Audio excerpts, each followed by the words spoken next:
कौन सा धर्म और किसकी पूजा की जाए जो सही हो।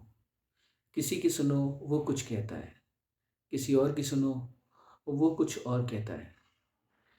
सब ज्ञान के भरे हुए भंडार हैं। आखिर इंसान किसकी सुने। पहले कुछ बाबा हुए, आप लोग को पता है, जो धर्म की बड़ी व्याख्या देते थे। उनमें से कुछ ज़्यादातर जेल में बंद हैं। लेकिन अब तो छोटे छोटे बच्चे ज्ञान और भक्ति की बातें कर रहे हैं। गलती ये नहीं कि बच्चे कर रहे हैं, गलती ये है कि उनको उसके बारे में पता भी है, लेकिन लोग उन्हें कितना सम्मान दे रहे हैं। उनको परम ज्ञानी मान लिया है। ऐसा क्यों है? कभी सोचिए आप, ऐसा क्यों हो रहा है? आपने गाँव देहात जैसी जगहों पे सुना होगा, ये पीर बाबा की, ये औलिया की मज़ार है, ये मंदिर जो कि बहुत पुराना है, यहाँ सारी मन्नतें पूरी होती हैं। सिर्फ़ इतना सुनते ही लोगों की भीड़, और उनको अपनी मन्नतें मनवानी है इसलिए वहाँ पे चले जाते हैं।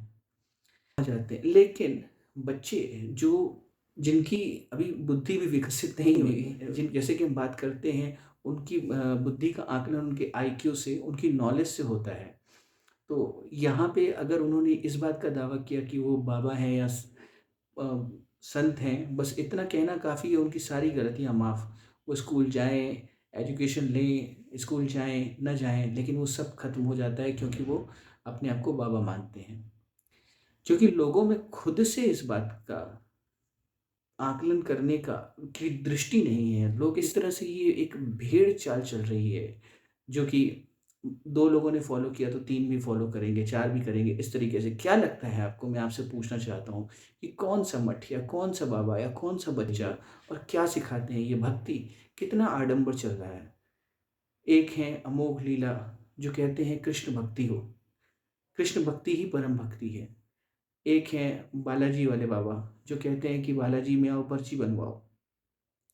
कुछ कहते हैं धर्म की रक्षा करो, हिंदू हृदय सम्राट, हिंदू हृदय बनो, धर्म की रक्षा करो। अब आपसे मैं एक सवाल पूछना चाहता हूँ कि आप धर्म की रक्षा कर पाएँगे? इन बच्चों से आपको भक्ति मिलेगी? क्या भक्ति ये बच्चे समझते हैं, या फिर रील पे वायरल होना चाहते हैं? अमोघ लीला जी अगर सही हैं, तो बाकी सब गलत हैं। जो शिव महापुराण पढ़ो, तो शिव जी सबसे बड़े मालूम होते हैं। लेकिन फिर ये जो इस्कॉन और ये सारी ऑर्गेनाइज़ेशंस हैं, वो कहते हैं कि वो कृष्ण भक्ति में ही सबसे बड़ी जो महान भक्ति है, वो कृष्ण भक्ति है। हालाँकि ये इस्कॉन वाले रामकृष्ण परमहंस जी को, कबीरदास जी को और साईं बाबा को नहीं मानते, ग्रांटेड नहीं करते। फिर आखिर भक्ति की व्याख्या कौन दे सकता है? ठीक-ठीक, कौन बता सकता है कि भक्ति क्या है? और किसका फ़ॉलो करें, किसका अनुसरण करें? मेरी माने तो जो भी इन सभी नामों में फ़र्क करते हैं, उन्होंने भक्ति को समझा ही नहीं। वो कितने भी वेद शास्त्र पढ़े हों, लेकिन जिनमें भी फ़र्क किया, वो धार्मिक नहीं हो सकता। वो सिर्फ़ एक ऑर्गेनाइज़ेशन का हिस्सा है। रही बात धर्म की रक्षा की, तो हम 70-80 साल की एवरेज लाइफ़ में जीते हैं। धर्म की रक्षा करना बहुत बड़ी बात है। खुद की तो रक्षा कर लें। हम खुद की तो रक्षा कर नहीं सकते।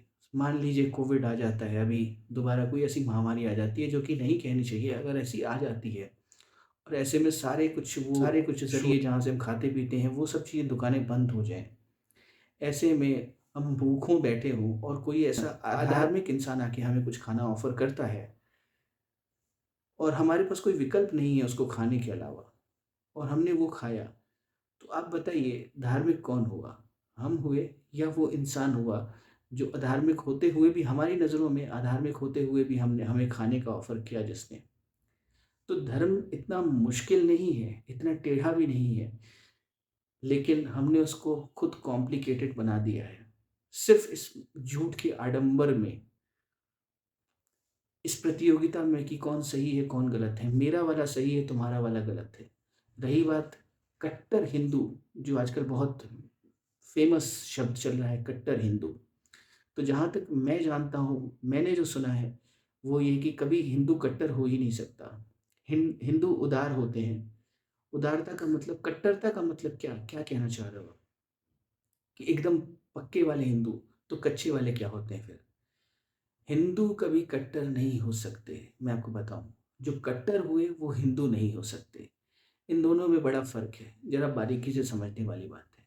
उदारता और हमारी जो बुद्धि है, जो हमारा ज्ञान है, जो हमारा धर्म है, वो हमें हमेशा उदार बनने को कहता है, कट्टर बनने को नहीं कहता। जो कट्टर बनते हैं, वो हिंदू नहीं बन सकते, क्योंकि जिनका दिल, जिनका हृदय कठोर हो जाए, उसमें करुणा कैसे आ सकती है? जिसमें करुणा नहीं आ सकती, वो धार्मिक कैसे हो सकता है भला? तो आजकल के चलते हुए जो ये एक नए-नए धर्म की जो व्याख्याएँ की जा रही हैं, धर्म को जो अलग-अलग तरीके से रिप्रेज़ेंट किया जा रहा है, इन सभी आडंबरों से दूर होने की ज़रूरत है हमें। हमें ज़रूरत है थोड़ा-सा इसमें तार्किक होके सोचें और समझें।